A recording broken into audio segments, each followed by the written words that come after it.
ማርታ ሰላምዬን ከቤት ለማስወጣት እንግዲህ ዳር እያለች ነው። መጀመሪያ ሰላም ያመጣችውን ወረቀት ለደረጀ የሰጠው ነበረ። ደረጀ ደግሞ ሊያነበው ሲል ከዛ የሆነው ተጠቃቀሱና ማርታም ውሃም ዳጣም ሆነው ተጠቃቀሱ። ከዛ ዳጣ ምን ምክንያት አመጣች? አመመኝ አለች። ኧረ አመመኝ፣ ኧረ የሆነ ድረሱልኝ ምናምን አለች። እና እንደ ብሎሽ ሐኪም ቤት ልውሰድሽ እንደ ይላል ደረጀ። ደግሞ አይ ሐኪም ቤት አይደለም መድኃኒት አምጣላት ደሬ ትላለች ማርታ። እንግዲህ ያውቀው ነው ደረጀ ተነስቶ እንዲሄድ ማለት ነው። እና ውሃ አንቺ ሂጂና መድኃኒት አምጪላት ይላለኝ። አይ አንተ ሄደህ አምጣ እንዴ እኔ እንደሄድ የፈለጋችሁ ለምንድን ነው አለና ከዛ በኋላ አንተ ነዋ ያስቀመጥከው፣ ስለዚህ አንተ ያስቀመጥክበት ላይ ቶሎ እንድታመጣው ፈልገን ነው ይላሉ። ከዛ በኋላ እሱ ወደ መኝታ ቤት ሲገባ መሬት ለማምጣት ወረቀቱን ጥቅልል አድርገችና ዳጣ ሳያነበው እሱ ከዛው ቆሻሻ ውስጥ ወስዳ ጨመረችው። ከዛ በኋላ ማርታ በጣም ደስ አላት። እሷም ሁሉ እጇን ሁሉ መሳም ጀመረች ማለት ነው። እንግዲህ ከዛ መድኃኒት ይዞ ሲመጣ ዳጣ አይ ደህና ነኝ በቃ ተሽሎኛል። እንዴ ከመቼ ሆኖ በደቂቃ ተሽሎኛል ማለት ሂድና መድኃኒት አምጣ ብላችሁ አመመኝ ቆረጠኝ ፈለጠኝ ብለሽ ደግሞ አሁን ደህና ነኝ ማለት ምን አይነት ነው? ምን አይነት ድራማ ነው የምትሰሩብኛል? እና እሱም ገረመው። ከዛ በኋላ አይ ደህና ናት በቃ ደረጀ አይ ተዋጠው የምን ደህና ናት ነው አሁን አመመኝ ብላ ድረስ እያለች እንዴት ነው አሁን ደግሞ በደቂቃ ሰከንድ እንኳን ሳይሞላ ምንድነው ተሻለኝ ምንድነው ነገሩ እናንተ ምን እያደረጋችሁ ምን እየሰራችሁ ነው አለና ከዛ በኋላ ዋጭ አላተኝ በግድ ዋጠችው ውሃ መጠላት። ከዛ በኋላ ወረቀቱን ተጥሎ ከዛ ዳጣ ሄደችና ለባብሳ ምናምን ወረቀቱን ከቆሻሻው ከታለችበት አነሳችና ሞገስ ጋር ሄደች። ሞገስ አንብበው ሞገስ እኔ ማንበብ አልችልም አይደለም እንግሊዝኛ አማርኛም አልችልም እንዳልተማርኩ ታውቃለና ሞጌ እስኪ ምንድነው አንብበው ብላ ተቀዳዷል እኮ ምንድነው እንዴት የተበጫጨቀ ወረቀት እንዴት ነው ማነብ ይላል ሞገስ። ከዛ በኋላ ገጣጥመው እባክህን አገጣጥመው ጽሁፉ መቼም ያስታውቃል አይደለ ገጣጥመው ብላ ከስድስት ገጣጥመው ምናምን አነበበው። ምንድነው ንገረኝ፣ እሱ ለመናገር ፈራ። ንገረኝ፣ ኧረ ምንድነው ከየት አገኘሽው? ከየት መጣ? ማን ነው ይህንንስ ወስዶ እንትን ያሰራው ምናምን ብሎ ጥያቄ አበዛባት ዳጣ ላይ። እባክህ እኔ እንጃ እኔ ውሃ ነው ያመጣችው ለአባዬ ሰጠው። ከዛ ማርታ አባዬ እንዳያነበው ስለፈለገች የሆነ ምክንያት ፈጠርን። ምክንያቱም ደግሞ እኔ ያመመኝ አልኩኝ። ከዛ እሱ ምክንያት ሊያመጣልኝ ወደ መኝታ ቤቱ ሲገባ ከዛ በኋላ ቶሎ ብለን አንስተን ቆሻሻ ውስጥ ጣል ነው። ከዛ እኔ አሰብኩኝና ልብሴን ልቀያይርና ሞገስ ጋር ልሂድና ሞገስ ያነበው ሌላ ሰው ከሚያነበው ብዬ ይዤ መጣሁኝ አለችው። እሺ እንዴት ይሆናልኝ ምንድን ነው ንገረኝ አለችው። በቃ እሱ ደግሞ መናገር አልፈለግም። ይሄ እኮ የዴኒን ምርመራ ነው። ምን ደነገጠች። ይሄ ዳጣና አቶ ደረጀ ይላለኝ። ይሄ ዳጣና የአቶ ደረጀ የዴኒን ምርመራ ይላል። እና ታዲያ አባቴ አይደለም ማለት ነው? ማን ነው እሺ ወስዶ ያስመረመረው? አንቺ አታውቂም? ኧረ አላውቅም፣ ማንም አያውቅም። እኔ እንጃ እንግዲህ ያውቁ ይሆናላ። ብቻ እትዬ ታውቃለች አለ። እትዬ ታውቃለች ስለምታውቅ ነዋ እሱ እንዳያነበው የፈለገች እና እኔ ልጅ አይደለሁም ማለት ነው ወይኔ ብላ አለቃቀሰች። አይ ተረጋጊ በቃ እሱ አባትሽ ባይሆን እንኳን ሌላ አባት ልታገኝ ትችላለች። እንደገና ደግሞ የተሳሳተ ዲኤንኤ ምርመራ ሊሆን ይችላለኝ የተሳሳተ ሊሆን ይችላለኝ ድጋሚ መመርመር ስለሚቻል ምንም አታስቢ። ኧረ ወደዛ ግን በምንድን ነው የተመረመርኩት? በደም ነው በምንድን ነው በሽንት ነው ብላ ስትለው በፀጉር ነው። በፀጉር ከሆነማ በቃ አበጌል ናት። እሷ ልትቆርጠኝ ነበር ፀጉሬን። ከዛ ልትቆርጠኝ ስትል ሰላምዬ ነው መጣ ያስጣለቻተኝ። ስለዚህ በቃ ይህን ወረቀት ያሰራችው አበጌል ናት። በቃ እጅ ይገላታለሁ አንቀታለሁ። ኧረ ተረጋጊ ነግራት።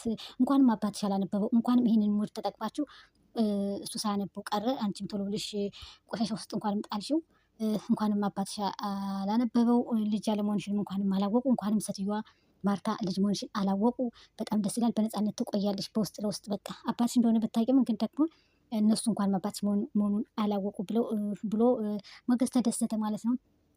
ከዛ በኋላ እኔ አይደለሁም እኮ በፀጉር ከሆነማ የሆነ ፀጉር ማበጠሪያ የሰላም ማበጠሪያ አንስቼ ላበጥር ስል አበጌል መጣች እና ስጭኝ እሱ ማበጠሪያሽን እስኪ እኔ መጀመሪያ ትምህርት ስለሚሄድ ላበጥርበት ብላ ሰጥቻት ነበረ። ስለዚህ ያንን ማበጠሪያ ፀጉር ነበረው የሰላም ፀጉር ነበረው አለች እና ከዛ ለአበጌል ስሰጣት አበጌል እንግዲህ ያን ፀጉር የሰላምን ፀጉር የዳጣ መስሏተኝ ሄዳ አስመርምራለች። ከዛ በኋላ እንግዲህ ዳጣ ልጅ አይደለችም ብላ መጣ ስትፈነጭ ፀጉሩ ግን የሰላምዬ ሆኖ ነው የተገኘ ማለት ነው የተመረመረው። ከዛ ዳጣ ነገረችው የሰላምዬ ፀጉር ነው የኔን አይደለም። የኔን ልትቆርጥ ስትል ሰላም የደረሰችባት አልቆረጠችኝም። ግን ማበጠሪያው ላይ የነበረ የሰላም ፀጉር ስለነበረ የሰላም ፀጉር ነው ወስዳ ያስመረመሩት። ስለዚህ እኔ አባቴ ደረጀ ነው የሰላምዬ ስለሆነ የተሳሳተ ስለሆነ ምንም ችግር የለም ማለት። ከዛ ደስ አላት። መጀመሪያ አልቅሳ ነበረ። እዛ አስታወሰች የሰላም ፀጉር መሆኑን የደኔን ምርመራው የሰላም ፀጉር መሆኑን ስታስታውስ ተደሰተች ዳጣ። እንግዲህ ያው አሁን ደግሞ ማርታና ደረጀ ጋደም አሉና እኔ የምልህ ደሬ አለችው። አቤት አንቺ የምትይ ማርትዬ አላተኝ። ለምንድን ነው ሰላምዬ የራሷን ህይወት የማትኖረው? እድሜዋ እኮ ሄደ። ከኛ እስከ መቼ እኛም ቤት አጥባ ትኖራለች? እስኪ አንተ አስበው። እኔ እኮ ሴት ነኝ። የሴትን ልጅ እድሜን ያውቀዋለሁ። ልጆች አሉን፣ በሴት ልጆቻችን እንዳይደርስ። ስለዚህ እሷ በቃ እንርዳትና ወጣ ለራሷ ህይወቷን ትምራ ትላለች። ለምን ህይወቷን አትመራ? ለምን እንዴ እሷ መውጣት ካልፈለገች ስለምንድን እኛ ውጭ እንላታለን? አይ እኔ ስለማውቀው የሴትን ልጅ እድሜ እኛንን ወጠሽ በቃ የራስሽን ህይወት ኑሪ፣ ትዳር መስርቺ፣ ልጅ ወለጂ ብለን የምንላት እኛንን እኮ መሸኘት ያለብን እንጂ ገና ለልጆቼ ጥሩ ናቸው፣ ለቤቱ ጥሩ ናቸው፣ ብዙ ጊዜ ነው የቆየችው ብሎ እዚሁ ማርጀት እዚሁ ሁሌ ቤት ስናሳጥባት እንክረም እንዴ እንኖር እንዴ እድሜ ልኳን አለችና እንግዲህ እሷና አበጌል ሰላምን እዚህ እንድትኖር አይፈልጉም። ምክንያቱም ዳጣና ሰላም እናትና ልጅ መሆኗን እንግዲህ ደርሰውበት አልመሰለኝ። ከዛ ትውጣ። ደረጀ ደግሞ ለምን እሱ ደስተኛ አይደለም? አይ ደስተኛ አይደለም። የማትወጣበት ምክንያት ደግሞ ምንድን ነው ብላ ስለ አይ ጠይቂያት ራሷን አላተኝ።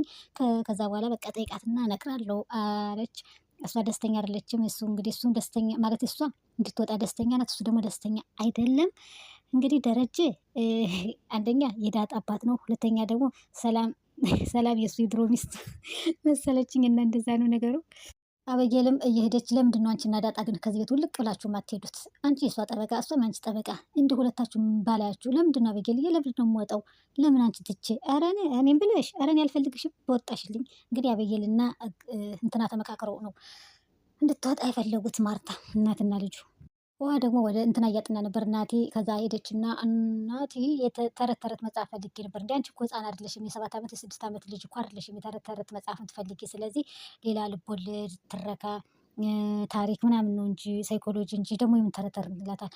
የፈለኩት እሱን ነዋ ትላለች። ከዛ በኋላ የለኝማ ነገ እገዛልሻለሁ ይላታል። ከዛ እኔ የምልህ እማዬ እኮ አንቺ ከእሱ ክላስ አትሄጂ፣ አበጌል ግን ትሄድ፣ አንቺ ትረብሸዋለሽ፣ አበጌል ግን እንትን ትለዋለች፣ ትመክረዋለች፣ ያወራሉ ጥሩ ጥሩ ነገር፣ አንቺ ልጅ ነሽ ብላለች።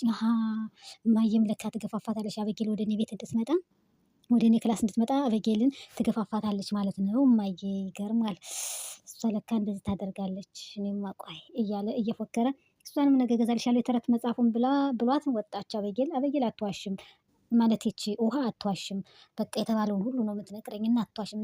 ስለዚህ እትዬ ትገፋፋታለች አበጌልና እኔ ከአንድ ላይ እንድንሆን እያለ ራሱን በራስ ይጠይቃል። መጣች ወጡ አበጌል ወደ እሱ ክፍል መጣችና እኔ የምልህ ናቴ ዳጣን አላያትም? እኔ አላየኋትም። እስኪ አንቺ ልጠይቅሽ የት ሄዳ ነው? ናፈቀችኝ። ኧረ ናፈቀችህ? እኔማ እንዴት እናፍቃለሁ። ከዛ በኋላ ካጠገቡ ቁጭ አለችና ዞር አለበት። እባክሽን ላጥናበት። ምን እያጠና ነው? እያየሁ እንጂ ፊት ለፊት እንደ መስታወት ትለዋለች። እኔ የምልህ ለምንድን ነው ግን የሴት ልጅ ፍቅር?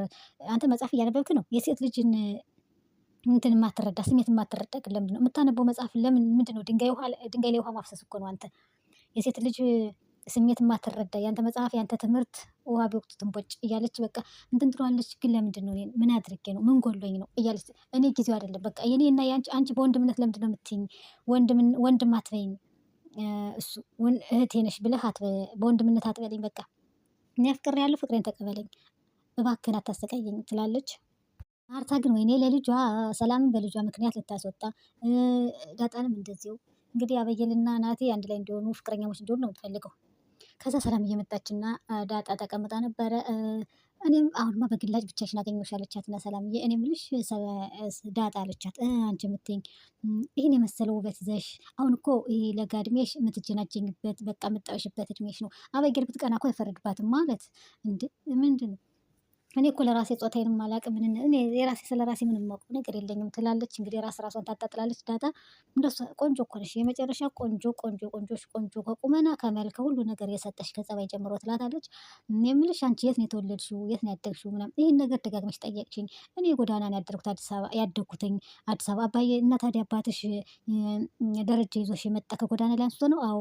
ግን እኮ የሰማሁት በፊት አባትሽ ሲሳይ የተወለድሽው ድሬዳዋ እንደሆነ ነበር።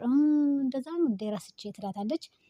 እና እናቴን አታስታውሻትም? እናቴን አላስታውሳትም። እናቴ ኑረኝ አይኑረኝ የትሁን አላውቅም እያለች እንግዲህ ሰላም የዳርዳር እያለቻት ነው። ሰላም ዝሮ ዳጣ የሰላም ልጅ ናት ማለት አዎ ዳጣ የሰላም ልጅ ናት። ዝሮ እንደዛ ነው ነገሩ። ደረጀ የድሮ ውሽማው ነች ሰላም ማለት ነው።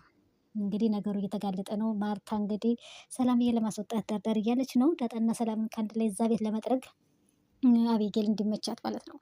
ውሃና እንትና ማን ነበር ምጥን ሳሎን ላይ ቁጭ ብለው እንደዚሁም አቤጌል ነበረች።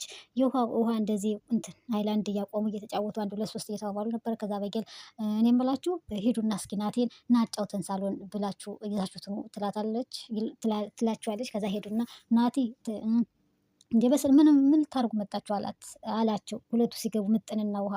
ከዛ ምን ነው መምጣት አይቻልም አለችና እንዴ ምን ልታረጉ ይቻላል ግን ለምን ምን ልታደርጉ ምን ትሰራላችሁ እኔ ሲል ከዛ አበጌል ደረጀ ናታ ሂዱና አጫውተን ብላችሁ ይዛችሁት ነው ሳሎን አለ። ቀጥ ብላችሁ ሂዱ፣ ቀጥ ብላችሁ ውጡ አላቸው። ከዛ በኋላ ምጥን ወጣች። ምጥን ምን አለች? ኧረ እንደዛ አይባልም አንቺ እህትሽ አበየን እንዳትናገሩ ብላ እንዴት ትናገሪያለሽ? ከዛ ምጥን የምትዋሽ መስሎች ነው? ውሃ እኮ በጭራሽ በቃ በተፈጥሮ ውሸት የሚባል ነገር አታውቅም። እንቅጭ እንቅጯን ነው የምትናገር ይላታል። ከዛ በኋላ ቀጥ ብላችሁ ውጡ ሲል ከዛ መጀመሪያ ምጥን ወጣች። ከዛ እንዴ ምጥን አንገትሽ ደፍተሽ ትወጫለሽ እንዴ? ቀጥ ብላችሁ ውጡ ነው ያለ፣ ቀጥ ብለሽ መውጣት አለብሽ ብላ እንደዚህ ልክ እንደ ፖሊስ ትራፊኮች እንትን እንደሚሉት ግራ ቀኝ ቁም ብለው እንትን እንደሚያስቆሙት እንደዛ እጇን እያወዛወዘች ቀጥ ብላ ወጣች ማለት ነው ውሃ